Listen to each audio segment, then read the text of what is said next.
السلام علیکم ورحمۃ اللہ وبرکاتہ۔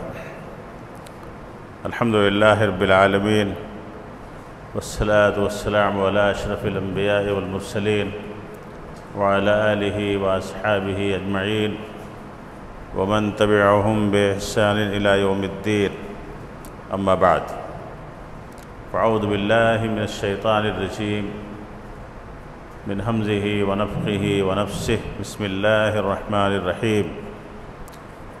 سبحان الذي أسرى بعبده ليلا من المسجد الحرام إلى المسجد الأقصى الذي باركنا حوله لنريه من آياتنا إنه هو السميع البصير۔ رب اشرح لي صدري ويسر لي أمري واحلل عقدة من لساني يفقهوا قولي۔ سبحانك لا علم لنا إلا ما علمتنا إنك أنت العليم الحكيم۔ اللهم إني أسألك علما نافعا ورزقا طيبا وعملا متقبلا۔ اللہ ہم سب کے روزوں کو قبول فرمائے۔ ہماری جو بھی عبادتیں ہو رہی ہیں، اللہ تعالیٰ ان تمام عبادتوں کو قبول فرمائے۔ اللہ تعالیٰ ہم سب کے صحت میں برکت عطا فرمائے، ہمارے گھر والوں کے صحت میں اللہ برکت عطا فرمائے، ہمارے والدین پہ اللہ تعالیٰ اپنی رحمت نازل فرمائے، جو بیمار ہیں اللہ تعالیٰ انہیں شفائے کاملہ عاجلہ دائمہ عطا فرمائے، آمین یا رب العالمین۔ آج 15ویں پارے سے کچھ سلیکٹڈ آیات کی توضیح و تشریح آپ کے سامنے پیش کرنے جا رہا ہوں۔ یہ پارہ سورہ بنی اسرائیل سے شروع ہوتا ہے، پارہ بھی اور سورت دونوں ایک ہی ساتھ۔ بنی اسرائیل کا ایک اور نام ہے اس سورت کا، سورۃ الاسراء۔ بڑی بہترین سورت ہے اور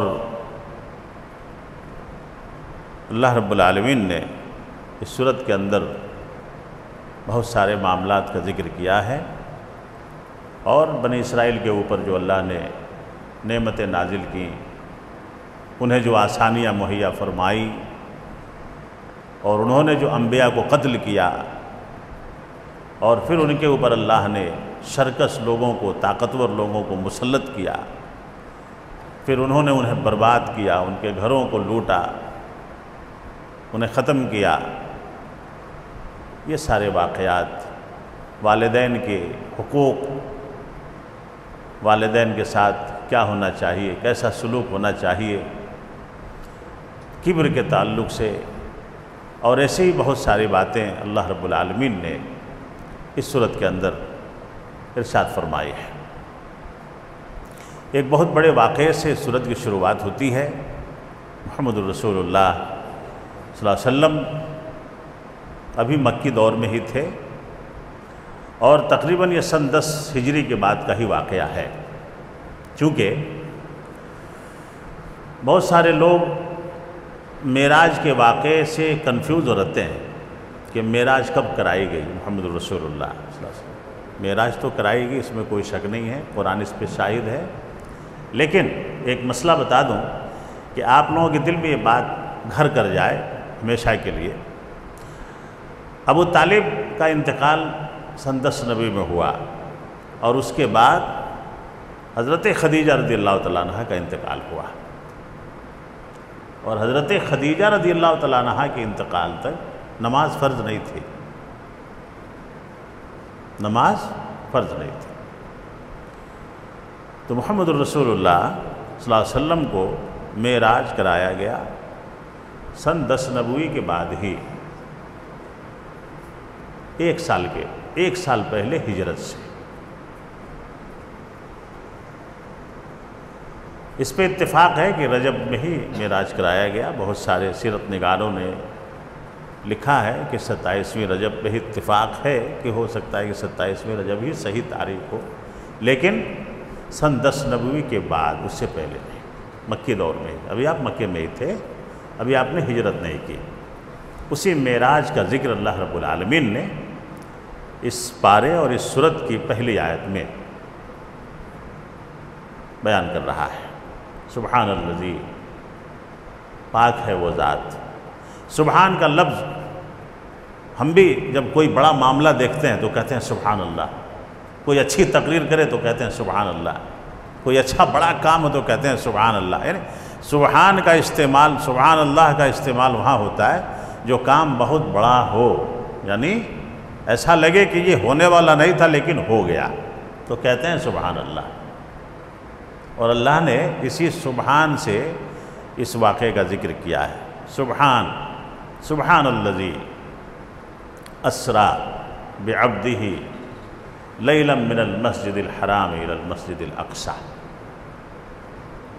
پاک ہے وہ ذات جس نے راتوں رات محمد الرسول اللہ صلی اللہ علیہ وسلم کو بندہ کہا ہے۔ دیکھیے یہاں پہ لوگ بندہ نہیں مانتے ہیں، بندہ کہا ہے۔ نور ہوتے تو پھر براق پہ جانے کی کیا ضرورت تھی؟ نور گھوڑے پہ بیٹھتا ہے، اونٹ پہ بیٹھتا ہے؟ نہیں بیٹھتا۔ اب بعبدہ کا مطلب یہ ہوا کہ اللہ رب العالمین محمد الرسول اللہ صلی اللہ علیہ وسلم کو جب معراج پہ لے جا رہا تھا، بھیج رہا تھا آپ کو، تو پہلے زمینی سفر کرایا آپ سے، یعنی پہلے مسجد حرام سے مسجد اقصی تک آپ گئے لیلاً، یعنی کیا کہا؟ لیلاً، نکرہ ہے یہ، پوری رات نہیں، پورے رات بھر سفر نہیں کرتے رہے، رات کے کچھ حصے میں، یعنی سفر لمبا تھا لیکن وقت بہت قلیل تھا۔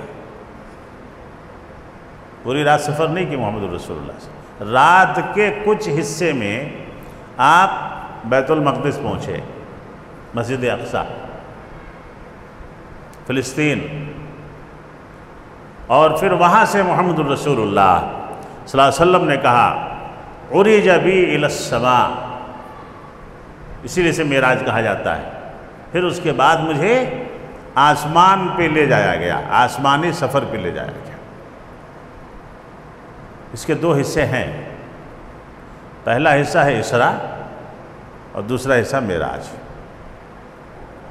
رات کے سفر کو اسراء کہتے ہیں، جو آپ نے زمینی سفر کی اسے اسراء کہتے ہیں، اور پھر بیت المقدس سے جو آپ نے آسمان پہ سفر کیا، تمام انبیاء سے ملاقات ہوئی آپ کی، جنت اور جہنم کو دیکھا، اور 3 اہم چیزیں آپ لے کے آئے، سورۃ الفاتحہ، سورہ بقرہ کی آخری آیات۔ تیسرا انعام، جو میری امت میں شرک نہیں کرے گا اس کی سفارش محمد الرسول اللہ صلی اللہ علیہ وسلم کریں گے، اللہ قبول کرے گا۔ اور سب سے بڑا انعام کیا لے کے آئے؟ نماز۔ اللہ تعالی ہم سب کو ہمیشہ نماز پڑھنے کی توفیق عطا فرمائے۔ پھر سے ایک بار دیکھتے ہیں اس آیت کو۔ سبحان الذي اسرى بعبده ليلا من المسجد الحرام الى المسجد الاقصى الذي باركنا حوله لنريه من آياتنا۔ پاک ہے وہ ذات جس نے اپنے بندے کو، یہاں نبی کا نام نہیں لیا لیکن تھے نبی آپ، اس بات کی وضاحت اللہ نے فرمائی ہے کہ میرا نبی انسان تھا، بشر تھا، میرا بندہ تھا، نور نہیں تھا، جن نہیں تھا، فرشتہ نہیں تھا۔ وہ وضاحت، اس کی وضاحت۔ اور محمد الرسول اللہ صلی اللہ علیہ وسلم نے بھی فرمایا فَقُولُوا عَبْدُهُ وَرَسُولُهُ، مجھے سب سے پہلے اللہ کا بندہ کہو، بعد میں رسول کہو۔ سب سے پہلے اللہ کے نبی کو کیا کہیں گے؟ عَبْدُهُ وَرَسُولُهُ۔ اور یہی اللہ نے کہا کہ میں نے اپنے بندے کو مسجد حرام سے مسجد اقصی تک کا سفر کرایا۔ وہاں پہ بھی ایک واقعہ پیش آیا، اللہ کے نبی صلی اللہ علیہ وسلم کو سارے نبیوں کی امامت کرانی پڑی، اللہ کی طرف سے یہ فکس کیا گیا تھا، تمام انبیاء کی امامت کرائی آپ نے۔ حضرت آدم علیہ السلام سے لے کر کے حضرت عیسیٰ علیہ السلام تمام انبیاء پیچھے کھڑے تھے، آپ نماز پڑھائے، اور اسی لیے آپ کو امام اعظم کہا جاتا ہے۔ امام اعظم کون ہے؟ محمد الرسول اللہ۔ اگر امام اعظم کسی کو کہیں گے تو یہ نبی کی توہین ہے، اکبر کسی کو کہیں گے تو اللہ کی توہین ہے۔ کیا ہے؟ سب سے بڑا کون؟ سب سے بڑا کون؟ اللہ تعالیٰ۔ اور سب سے بڑا امام کون؟ محمد الرسول اللہ صلی اللہ علیہ وسلم۔ آپ سے بڑا کوئی امام نہیں، جو نبیوں کی امامت کرا چکا ہو اس سے بڑا کوئی امام ہے جس نے انبیاء کی، اسی لیے کہتے ہیں ان کا ایک لقب ہے امام الانبیاء۔ اور لوگوں نے نبی کو چھوڑا، کسی اور کو امام اعظم بنا دیا۔ امام اعظم کہنا ہی نبی کو گالی ہے، اور ہمیں فخر ہے کہ ہم نبی کو امام اعظم کہتے ہیں، الحمدللہ۔ ان سے بڑا کوئی امام نہیں، ان سے بڑے مرتبے پہ کسی کو اللہ نے فائز نہیں کیا، اور آپ ہی اس امت کے امام ہیں، اس امت کے آخری نبی ہیں۔ محمد الرسول اللہ صلی اللہ علیہ وسلم کو اللہ رب العالمین نے اس جگہ کی سیر کرائی، بارکنا حولہ لنریہ من آیاتنا، تاکہ ہم ان کو برکت والی جگہ دکھائیں۔ مسجد اقصی کی سرزمین کو اللہ نے برکت والی زمین بتائی ہے، تمام برکات کو ہم نے وہاں رکھ دیا ہے تاکہ میرے نبی کو میں وہ جگہ دکھاؤں جہاں میں نے برکت رکھی ہے۔ انہ هو السمیع البصیر، اور وہی اللہ رب العالمین ہے جو سننے اور جاننے والا ہے۔ اس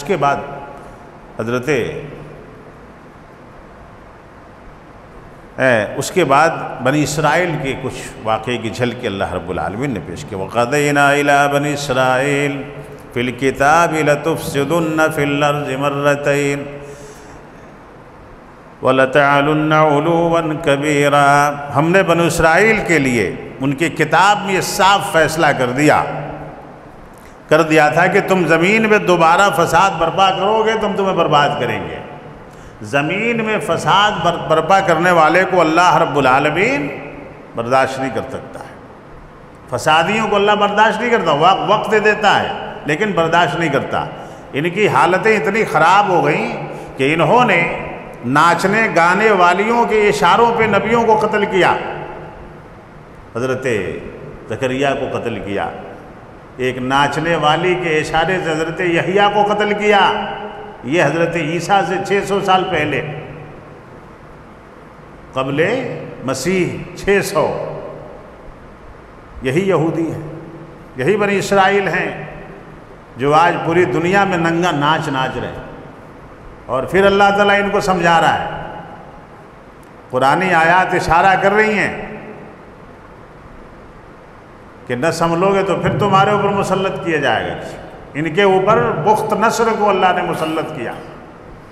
حضرت عیسیٰ علیہ السلام سے پہلے 600 سال پہلے تقریباً اس نے ان کو قتل کیا، ان کو مارا، ان کے نام و نشان کو مٹا دیا۔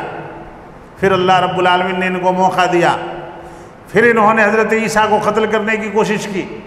عادت پڑی تھی نبیوں کو قتل کرنے کی۔ حضرت عیسیٰ علیہ السلام کو اللہ نے زندہ اٹھا لیا، اور پھر ان کے اوپر حضرت عیسیٰ علیہ السلام کے 70 سال کے بعد محمد الرسول اللہ صلی اللہ علیہ وسلم سے 500 سال پہلے، آپ کی بعثت سے 500 سال پہلے، ٹیٹس نام کے ایک بادشاہ کو مسلط کیا۔ ٹیٹس، وہ بھی انگریزی تھا، ٹیٹس، اور اس نے ان ظالموں کو، ان یہودیوں کو، ان بدماشوں کو تباہ و تاراج کر دیا۔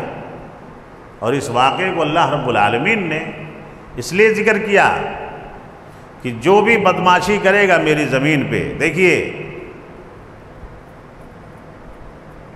قرآن ایسے بدماش قوموں کے داستان سے بھرا پڑا ہے جنہوں نے بدماشیاں کی، شرارتیں کی، اللہ کے ساتھ چھیڑ چھاڑ کرنے کی کوشش کی، جیسے آج بھی کیا جا رہا ہے، آج بھی کیا جا رہا ہے۔ مسجدوں کو غلاف ڈالنے کا وقت آیا ظالموں کے دور میں، بتاؤ یہ سکون سے رہیں گے؟ آج ہیں، لیکن اللہ کی قسم کھا کے کہہ رہا ہوں، مسجد میں ان کی جو حالت ہونے والی ہے مستقبل میں ہمیں شیشے میں دکھ رہا ہے، ہمیں آئینے میں دکھ رہا ہے کہ ان کے ساتھ کیا ہونے والا ہے۔ ان کو چھپنے کی جگہ نہیں ملے گی، ان کی حالت وہ ہوگی کہ ان کو چھپنے کی جگہ اللہ تعالیٰ ان کو مالی تنگی میں گرفتار کرے گا، ان کو جان کی تنگی میں گرفتار کرے گا۔ کیوں؟ اس لیے کہ یہ اللہ کی نشانیوں سے چھیڑ چھاڑ کر رہے ہیں، اور جنہوں نے اللہ کی نشانیوں سے چھیڑ چھاڑ کیا اللہ نے ان کو معاف نہیں کیا ہے۔ یہودیوں کی مثال، نصرانیوں کی مثال، قوم عاد کی مثال، قوم سمود کی مثال، قوم نوح کی مثال، ساری مثالوں سے قرآن بڑا پڑا ہے کہ اللہ کے شاعر سے، کتاب اللہ سے، اللہ کے قانون سے جو چھیڑ چھاڑ کرنے کی کوشش کرے گا اللہ رب العالمین اسے معاف نہیں کرتا ہے، اور دنیا میں اسے سزا دیتا ہے۔ دنیا میں ظلم کی سزا، محمد الرسول اللہ صلی اللہ علیہ وسلم نے کہا کہ 2 چیزوں کی سزا موت سے پہلے دنیا میں اللہ جلدی دیتا ہے۔ موت سے پہلے اللہ تعالیٰ دنیا میں 2 چیزوں کی سزا دے دیتا ہے اور جلدی دیتا ہے، ایک والدین کے نافرمان کو اور ایک ظلم کرنے والے کو۔ اس میں ایک اور ہے، رشتہ کاٹنے والے کو، ظلم ہی ہے وہ، رشتہ کاٹنا ظلم ہے، رشتہ توڑنا تو ظلم ہے، اور ظالم کو اور والدین کے نافرمان کو اللہ تعالیٰ موت سے پہلے سزا دیتا ہے۔ یہ اللہ کا قانون ہے، اور اللہ کے قانون میں کوئی تبدیلی نہیں آتی ہے۔ ان لوگوں کو اللہ نے برباد کیا۔ ارے یہ ظالم سب 47 میں بسائے گئے، ادھر انڈیا آزاد ہو رہا تھا، ادھر ان ظالموں کو یہ امریکہ بسا رہا تھا، ہے نہیں؟ ان پلوں کو، فلسطینیوں کی جائز زمین پہ تسلط دلا دیا اس کو، ہے نہیں؟ یہاں ہمارا دیش آزاد ہو رہا تھا، ان کو یہاں، اس وقت تک ان کے لیے کہیں رہنے کی جگہ نہیں تھی دنیا میں، اور ان ظالموں نے پھر وہی حرکت شروع کی ہے جو ان کے باپ دادا پہلے کر کے برباد ہو چکے ہیں، اور پھر یہ برباد ہوں گے انشاءاللہ۔ آمین کہیے، اللہ ان کو برباد کرے، اللہ تعالیٰ ان کے گھروں میں پھوٹ ڈال دے، ہے نہیں؟ اللہ تعالیٰ ان کے، ہے نہیں، وفرقت، کیا کہیں اس کو، بینہم، ہے نہیں، اللہ ان کے اندر تفرقہ ڈال دے، وشدد شملہم ودمر دیارہم وفرق بینہم، اللہ ان کے اندر تفرقہ ڈال دے، ان کے گھروں کو برباد کر دے، اور یہ دکھ رہا ہے۔ پھر اللہ رب العالمین نے اسی پارے میں، اسی صورت میں، ان ھذا القرآن یہدی للتی ہی اقوم، یہی وہ قرآن ہے یقیناً جو سیدھا راستہ دکھاتا ہے، وہ راستہ دکھاتا ہے جو بالکل سیدھا ہے، للتی ہی اقوم۔ قرآن کو چھوڑنے کے بعد کسی کو سیدھی راہ نہیں مل سکتی، سیدھی راہ ملنی ہے تو قرآن سے۔ علامہ اقبال نے کہا تھا، وہ معزز تھے زمانے میں مسلمان ہو کر، وہ معزز تھے زمانے میں مسلمان ہو کر، اور ہم خوار ہوئے تارک قرآن ہو کر۔ شکوے محجوری قرآن شدی، تو شکوہ قرآن کو، قرآن کا شکوہ ہے نہیں، شکوے محجوری قرآن شدی، ہے نہیں، تو یہ شکوہ نہ کر کہ تیرے اوپر کتنا ظلم ہوا ہے، اور یہ تیرے اوپر جو ظلم ہوا ہے یہ صرف قرآن سے دوری کی وجہ سے ہوا ہے۔ للتی ہی اقوم، ارے قرآن پڑھ نہیں سکتے ہیں تو کم سے کم قرآن کو سن تو سکتے ہیں، قرآن سے محبت تو رکھ سکتے ہیں۔ اللہ تعالیٰ ہمارے گھروں میں قرآن کی تلاوت رمضان کے بعد بھی کرنے کی توفیق عطا فرمائے۔ قرآن سے جو آدمی جڑ جائے اس کی زندگی بہار بن جاتی ہے، بہار کی طرح ہو جاتی، اس کے دل میں بہار آ جاتا ہے، اس کا سینہ روشن ہو جاتا ہے۔ کل میں نے بتایا تھا محمد الرسول اللہ صلی اللہ علیہ وسلم نے کیا دعا کی تھی، ان تجعل القرآن ربیع قلبی، اے اللہ اس قرآن کو میرے دل کی بہار بنا دے، وہ نور صدری، اور میرے سینے کا نور بنا دے، وہ جلا حزنی، اور میرے غم کا، یعنی وذہاب ہمی، میرے غم کا، میری مصیبت کو اور میرے غم کو دور کرنے کا ذریعہ اس قرآن کو بنا دے۔ یہ محمد الرسول اللہ صلی اللہ علیہ وسلم۔ غم ہوگا قرآن کے ذریعے، مصیبت دور ہوگی قرآن کے ذریعے، سینے میں روشنی آئے گی قرآن کے ذریعے، اور دل میں بہار پیدا ہوگا قرآن کے ذریعے۔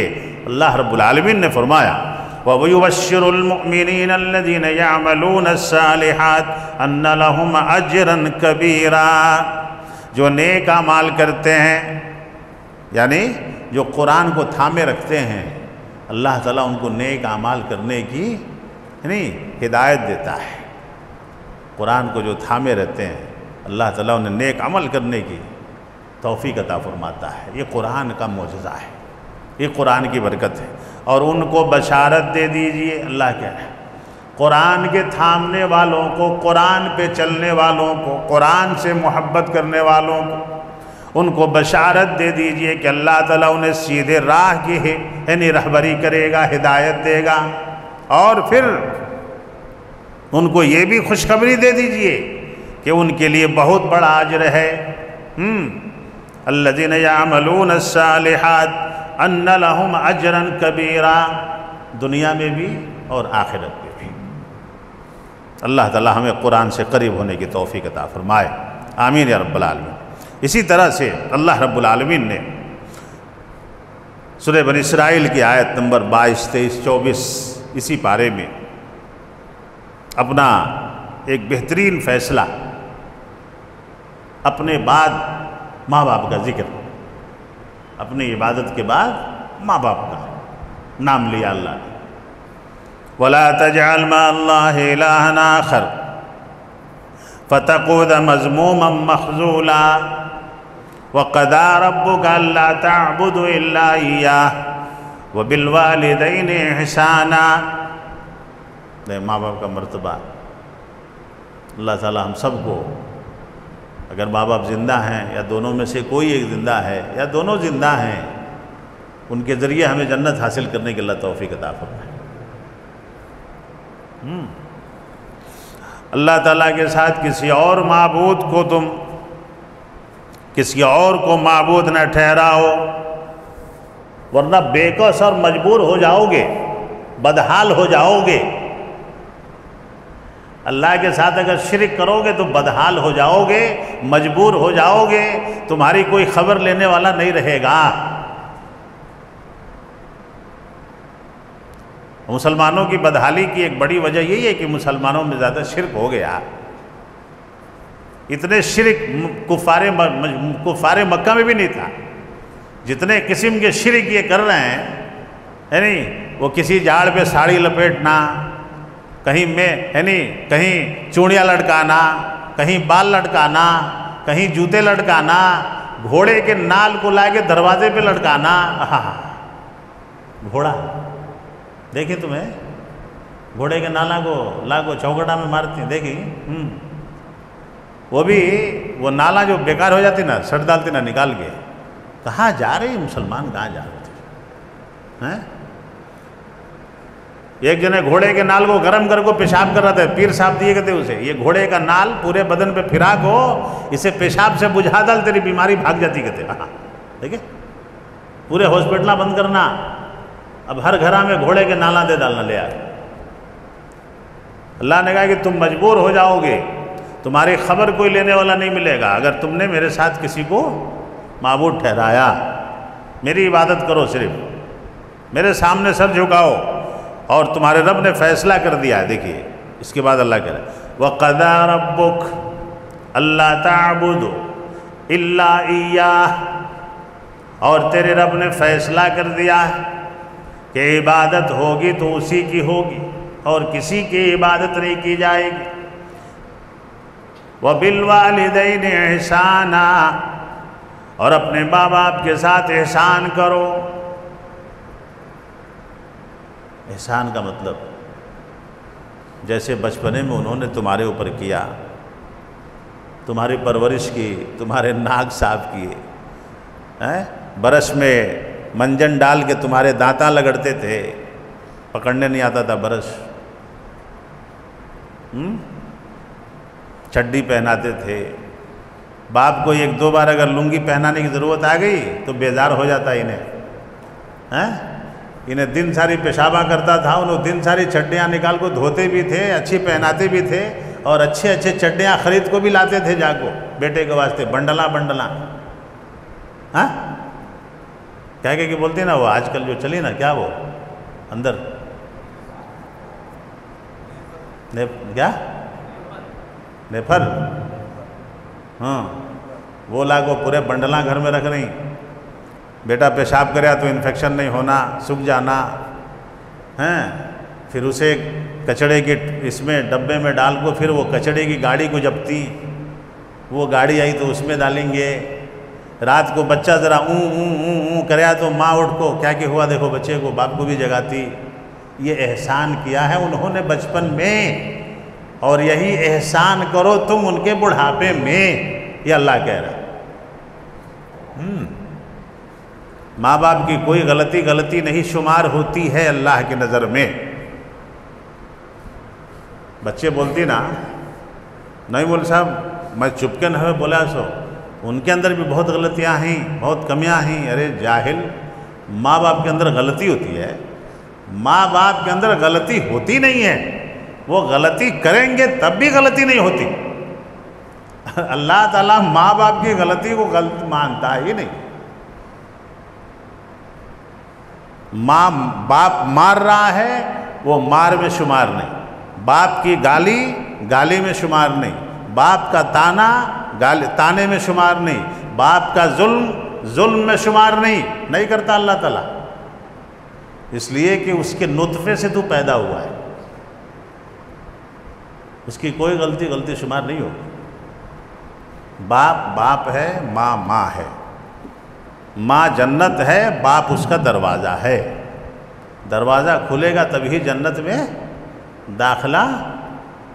باپ اور ماں کو کسی بھی حال میں اف تک نہیں بول سکتے، اف ہمارے یہاں ہوں بولتی نا، ایسا، یہ ایسا بھی نہیں، اور یہ اللہ نے کہا اما یبلغن عندک الکبر احدهما او کلاهما فلا تقل لهما اف ولا تنهرهما وقل لهما قولا كريما واخفض لهما جناح الذل من الرحمة وقل رب ارحمهما كما ربياني صغيرا۔ اتنی تفصیل ہے ماں باپ کے بارے میں قرآن میں۔ دونوں اگر بڑھاپے کو پہنچ جائیں، دونوں میں سے کوئی ایک اگر بڑھاپے کو پہنچ جائے، ان کے لیے تم لفظ اف کا بھی استعمال نہ کرو، ان کو کبھی یہ احساس بھی نہ ہو کہ میری فلانی بات سے میرے بچے کو تکلیف ہوئی، یہ احساس بھی نہیں ہو چاہیے۔ وَقُلْ لَهُمَا قَوْلًا كَرِيمًا، اور ان کے لیے ہمیشہ نرم بات کرو، جھڑکاؤ نہیں۔ اب باپ کوئی مشورہ دیتا ہے تو بیٹھو جی تم نہ کہے گا معلوم ہوتا، یہی ہے جھڑکانا۔ انہیں بولتا تم نہ کہے گا معلوم ہوتا، ابے تجھے بچپن سے پال کے پوچھ کے اتنا بڑھ، ان کو کیا بھی معلوم ہوتا نہیں، تم نے کیا بھی معلوم ہوتا نہیں، بیٹھو با، اسے پورا معلوم ہوگا، یہ بھی حرام ہے۔ وَقُلْ لَهُمَا قَوْلًا كَرِيمًا، ہمیشہ اپنے والدین کے ساتھ نرم بات کرو، قَوْلًا كَرِيمًا، کتنی فصیح عربی استعمال ہوئی ہے قرآن، اور ان سے کبھی بھی نرمی سے بات کرو۔ اگر تم نے ان سے سختی کی تو تمہارا رب تم سے سخت ہو جائے گا اور مرنے سے پہلے تمہیں عذاب دے گا۔ یہ فیصلہ ہے اللہ رب العالمین۔ ماں باپ کے ساتھ حسن سلوک کے اللہ توفیق عطا فرمائے۔ ماں باپ کو تکلیف دینے والا جاہل ہوتا ہے، ماں باپ کو ستانے والا اگر وہ پڑھا لکھا ہے تو پڑھا لکھا جاہل ہے، ایجوکیٹڈ ہے اس کو ایجوکیٹڈ نہیں کہیں گے جس کے ماں باپ اس کے طرف سے تکلیف محسوس کریں، تنگی محسوس کریں، نہ، اور وہ دنیا میں کسی کے لیے بھلا نہیں ہو سکتا ہے۔ جو اپنے ماں باپ کے لیے بھلا نہ ہو، اچھا نہ ہو، اس سے کسی بھلائی کی امید نہیں کی جا سکتی جو اپنے ماں باپ کے لیے اچھا نہ ہو، اپنے ماں باپ کے لیے خیر خواہ نہ ہو۔ اور جانتے ہیں دیکھیے آگے کیا، وَاخْفِضْ لَهُمَا جَنَاحَ الذُّلِّ مِنَ الرَّحْمَةِ، پرندہ اپنے بچوں کے لیے جیسے پر کو پھیلا کر کے اپنے پروں میں ان کو ڈھانپ لیتا ہے، کیا بہترین مثال اللہ نے دیا ہے۔ اسی طرح اپنے شفقت کے ہاتھوں کو ہمیشہ اپنے ماں باپ کے لیے پھیلا کے رکھو، ہمیشہ۔ اور سب سے بڑی دعا ماں باپ کے لیے وَقُلْ رَبِّ ارْحَمْهُمَا كَمَا رَبَّيَانِي صَغِيرًا، اے اللہ میرے ماں باپ پہ ایسے رحمت بھیج، ایسے رحم کر جس طرح انہوں نے بچپن میں ہمارے اوپر کیا ہے۔ رب ارحمہما، دونوں کو لے اللہ نے، اے اللہ میرے ماں باپ پہ ایسے رحم فرما، ان کے اوپر اتنی رحمت نازل کر، اتنا مہربان ہو جا جتنا میرے ماں باپ بچپن میں مجھ پہ مہربان تھے۔ اب اندازہ لگا سکتے ہیں کہ ایک والد اور ایک والدہ اپنے بچے کے لیے کتنا مہربان ہوتے ہیں بچپن میں۔ مار بھی دے اگر بیٹا بچپن میں تماچا، تب بھی اس کے ہاتھوں کو چومتا، میرا بیٹا مجھے ماریا کرو، نہیں لیٹرین کر ڈالیں دے، پیشاب کر ڈالیں دے، کیا دی بولتا بچے کو، دیکھو جی کپڑا بدلو جی، بچہ کیا کہ گلیس کریا، کیا کہ پیشاب کر ڈالیا، منجے بھی ایک لنگی لاؤ، ہے نہیں ایک کیا تو بھی لاؤ، میں بھی چینج کر لیتا ہوں، ذرا دیکھو اسے صاف کر ڈالو، پھر بھی انہیں مودتے رہتا، انہیں چومتے رہتا، نہیں انہیں غلیظ کرتے رہتا، انہیں چومتے رہتا، اسے اتنا مایا۔ یہی ہے، اسی درس کو اللہ نے سمجھایا ہے کہ جس طرح سے تمہارے ماں باپ نے تم پہ رحم کیا، تمہاری تمام غلطیوں کو معاف کیا، پھر بھی تم غلطی کرتے رہے، وہ تم سے پیار کرتے رہے۔ تمہیں نہیں معلوم ہے کہ تمہارے ماں باپ نے تم کو کیسے پالا ہے، کیسے بڑا کیا ہے، کتنی صعوبتیں برداشت کی، کتنی پریشانیاں اٹھائیں، اور جب تمہاری ہڈی مضبوط ہو گئی، کون کی ایک جنے باہر والی آ گئی گھر میں، اب اس کے نخرے اٹھا رہا ہے، انہیں اس کے حکم سے ماں باپ کو تکلیف دے رہا ہے، انہیں جیسا بول رہی ہے ویسا کر رہا ہے۔ کیا جی دن ساری تمہاری اماں کے پاس بیٹھے رہتی ہیں، اب کہاں بیٹھنا ہو؟ تمہاری اماں کیسا بولتی ویسا سنتی تمہیں، پھر منجے کئی کو گھر بلائے، وہاں چوکھٹ سے نکالنا اسے باہر، کیا تو بھی ہو جان دے۔ فرسٹ امپریشن از ایسا ڈالنا ڈوز کہ پھر دوبارہ ہمت نہیں کرنا ماں باپ کے بارے میں کچھ بولنے کی۔ اسے کیا معلوم ہمارے ماں باپ کے بارے میں، اسے کیا، وہ بڑی پڑھی لکھی آئی کہتے بہو گھر میں، انہیں بولی ساس سسرے کی خدمت کرنے کا کہاں جی ہے، میں بھی قرآن حدیث پڑھوں، میں بھی مولوی صاحبہ کے بیانات سنوں، مجھے بھی قرآن حدیث معلوم ہے، ساس سسرے کی خدمت کہاں کرنا ہے لکھو،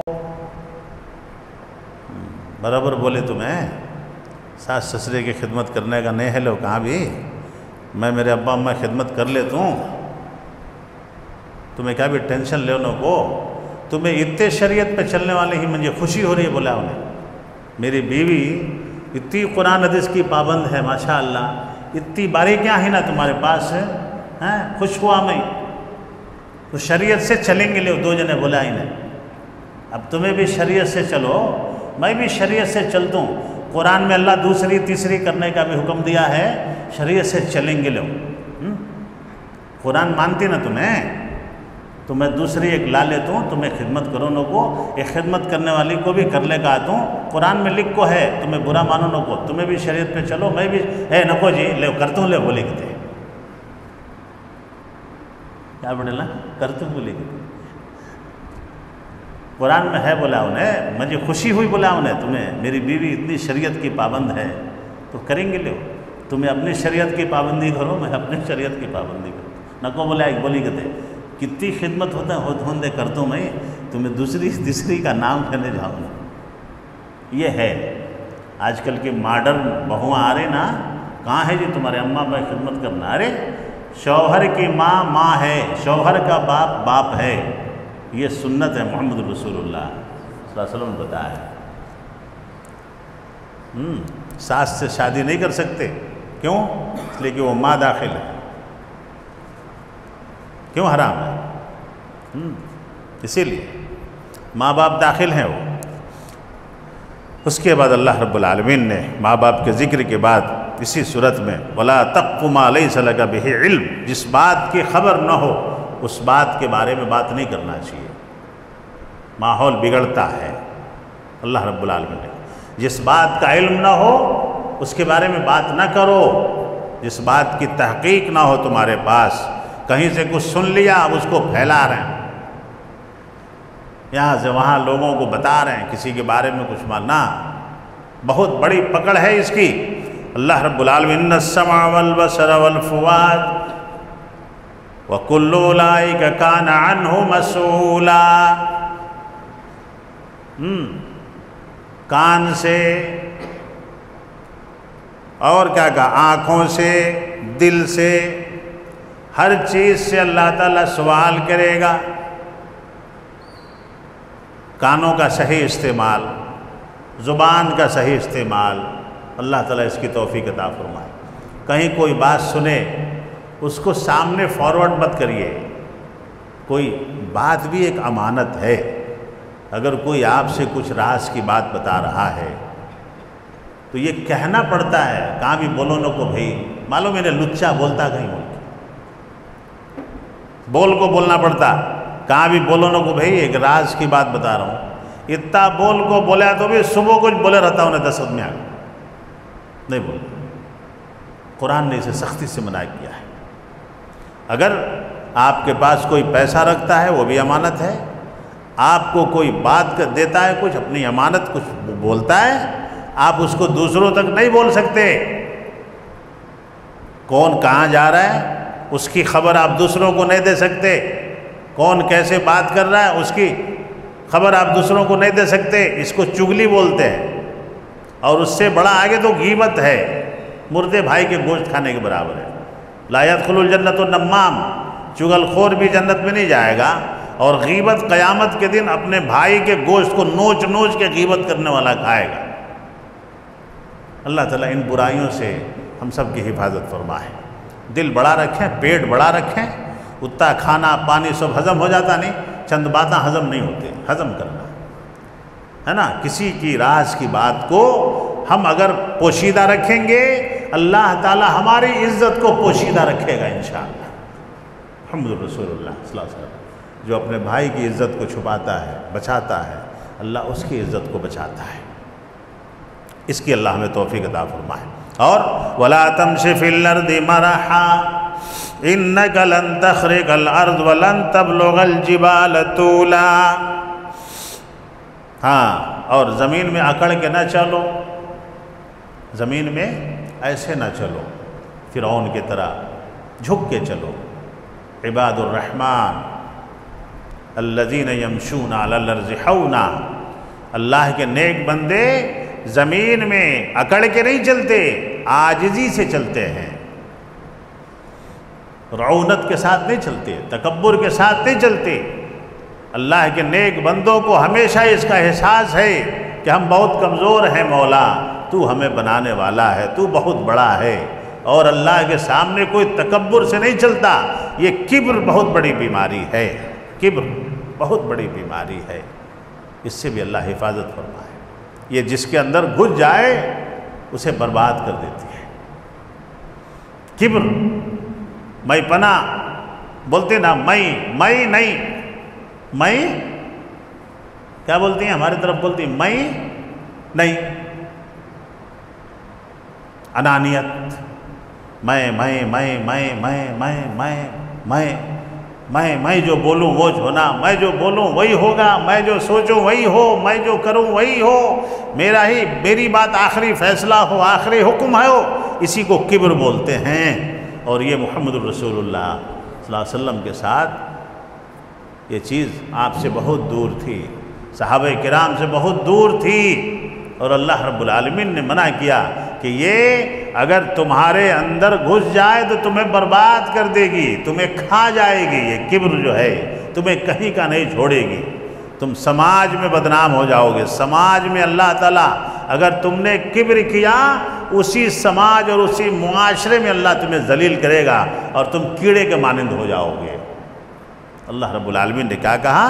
اگر کبر کرتے ہو تو پہلے یہ کام کرو، تخرق الارض، زمین کو پھاڑو۔ نہ تم زمین کو پھاڑ سکتے ہو اور نہ تم وَلَن تَبْلُغَ الْجِبَالَ طُولًا، نہ تم پہاڑ کی بلندیوں کو پہنچ سکتے ہو، ہے نہیں؟ تو تمہارے اندر کبر جائز نہیں ہے۔ یہ چیز کبریائی، بڑائی، عز و شان سب اللہ کے لیے ہے، جس نے ہمیں پیدا کیا ہے۔ اور اللہ رب العالمین نے فرمایا وَلَا تَجْعَلْ مَعَ اللَّهِ إِلَٰهًا آخَرَ فَتُلْقَىٰ فِي جَهَنَّمَ مَلُومًا مَدْحُورًا، اور اللہ کے علاوہ کسی اور کو اپنا معبود نہ بناؤ اور ملامت خوردہ اور راندے درگاہ ہو کر دوزخ میں اللہ تمہیں ڈال دے گا۔ شیطانی بیماری ہے یہ کبر جو ہے، کبر اور حسد، یہ سب سے پہلے آسمان پہ ہونے والا گناہ اور سب سے پہلے زمین پہ ہونے والے گناہوں میں شمار کیا جاتا ہے۔ یہی گناہ سب سے پہلے آسمان پہ بھی ہوا اور زمین پہ بھی ہوا۔ اللہ تعالیٰ اس بیماری سے ہم سب کی حفاظت فرمائے۔ نرمی میں برکت ہے، جو آدمی نرم لہجہ ہو، فارسی میں کہا جاتا ہے زباں شیریں ملک گیری، فارسی کا مقولہ ہے زباں شیریں ملک گیری، میٹھی زبان سے پوری دنیا پہ بادشاہت کی جا سکتی ہے، اور کڑوی زبان والے سے، غلیظ سے، بات بات پہ اکڑو خانہ رہتے نا، اکڑو خانہ، ہے نہیں؟ ایسے لوگوں سے لوگ دور ہو جاتے ہیں، چونکہ یہ اللہ کا عذاب ہے ان کے اوپر، کہ جب دل میں وہ بیماری آ گئی تو گویا کہ اس نے اللہ کے تہبند کو کھول لیا، اللہ کی چادر کو اوڑھنے کی کوشش کیا اس نے۔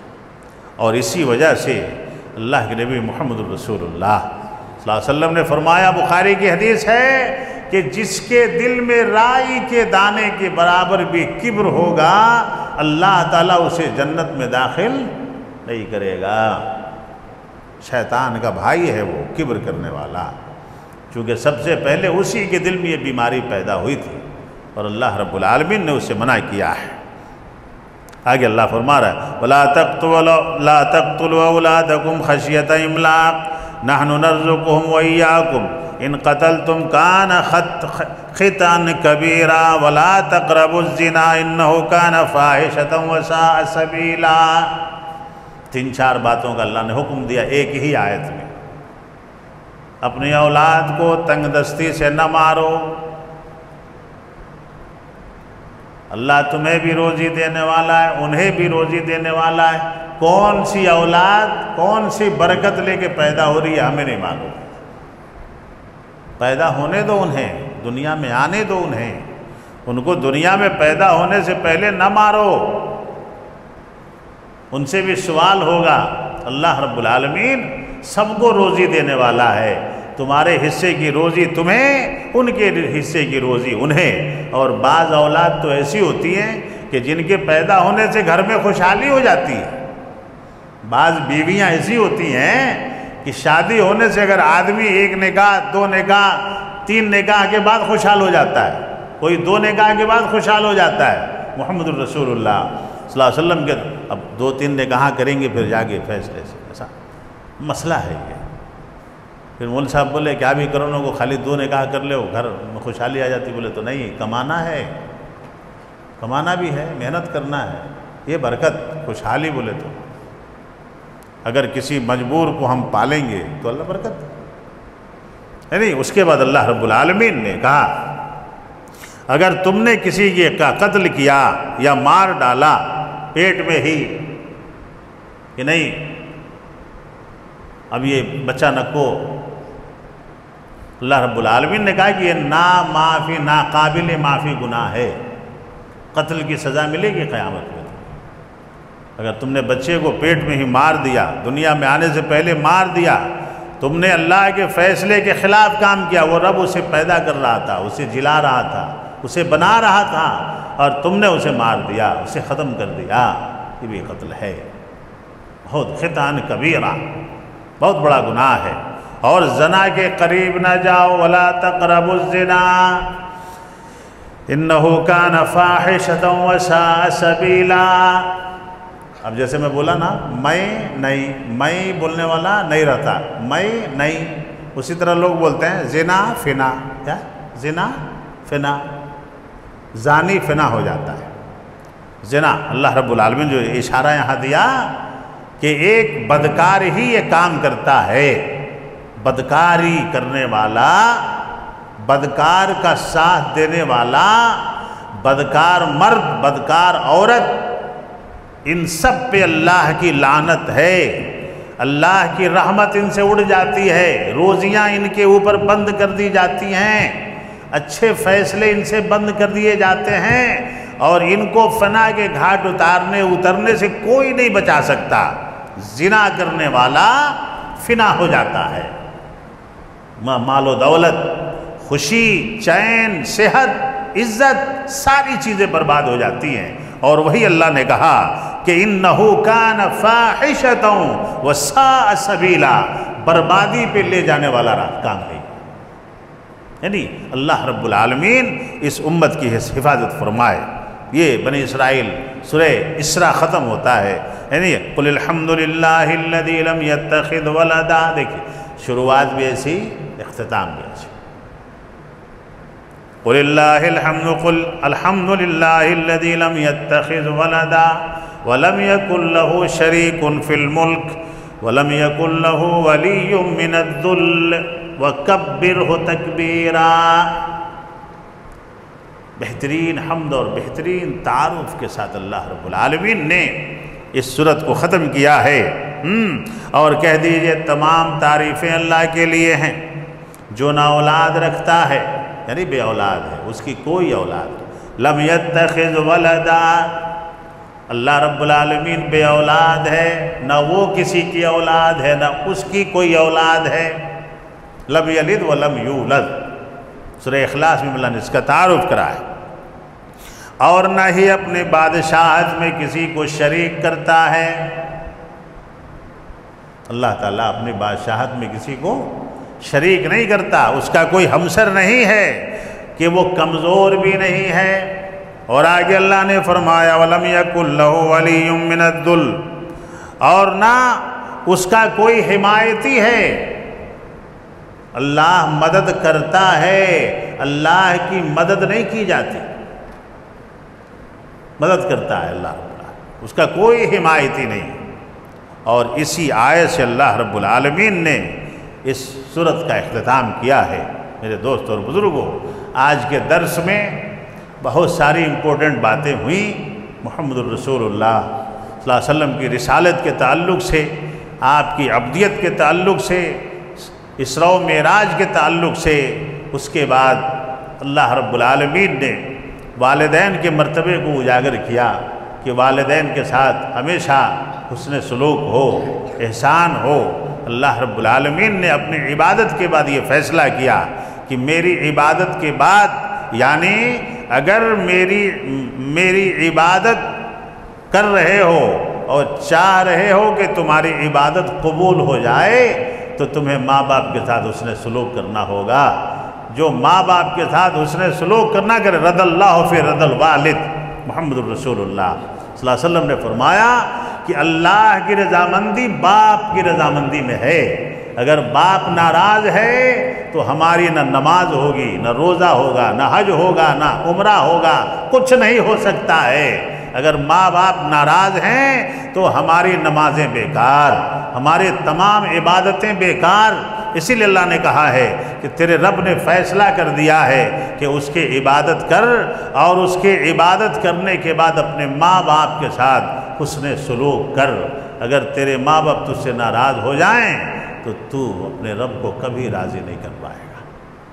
یہ تمام باتیں آج کے درس میں معلوم ہوئیں بنی اسرائیل کے تعلق سے۔ وہ بات معلوم ہوئی کہ اللہ نے ان کو دو بار برباد کیا، ایک بار قبل مسیح 600 سال پہلے، اور ایک بعد سن 70 عیسوی میں اس بادشاہ ظالم کو مسلط کیا۔ اور جو لوگ بھی اللہ کی شاعر کے ساتھ چھیڑ چھاڑ کریں گے، اللہ کو گالیاں بکیں گے، اللہ کے سامنے سجدہ کرنے والوں کو لات ماریں گے، گھونسے ماریں گے، اور اللہ کے زمین پہ اللہ کا سجدہ کرنے سے روکیں گے، اللہ تعالیٰ اسی قوم کو برباد کر کے رہتا ہے، مٹا کے رہتا ہے۔ یعنی اللہ تعالیٰ ایسے ظالموں کو عبرتناک سزاؤں سے دوچار فرما دے، تاکہ ان کو احساس ہو جائے کہ اللہ کی ذات اور اس کی پکڑ بہت سخت ہے۔ اس کی پکڑ جسے آ جائے پھر اسے ہلنے کا موقع نہیں ملتا ہے۔ اور پھر یہ بھی بات معلوم ہوئی کہ اللہ رب العالمین کی وحدانیت میں، اس کی ذات و صفات میں، اس کے معاملات میں اللہ تعالیٰ کسی کو شریک نہیں رکھتا ہے۔ اللہ جو جب چاہے کر سکتا ہے، اسے کسی سے پوچھنے کی ضرورت نہیں ہے۔ اللہ رب العالمین توحید پہ قائم رہنے کی توفیق عطا فرمائے، ایمان پہ قائم رہنے کی توفیق عطا فرمائے، اور جب موت ہو تو اللہ تعالیٰ ایمان پہ اور توحید پہ موت عطا فرمائے۔ آمین۔ والسلام علیکم ورحمۃ اللہ وبرکاتہ۔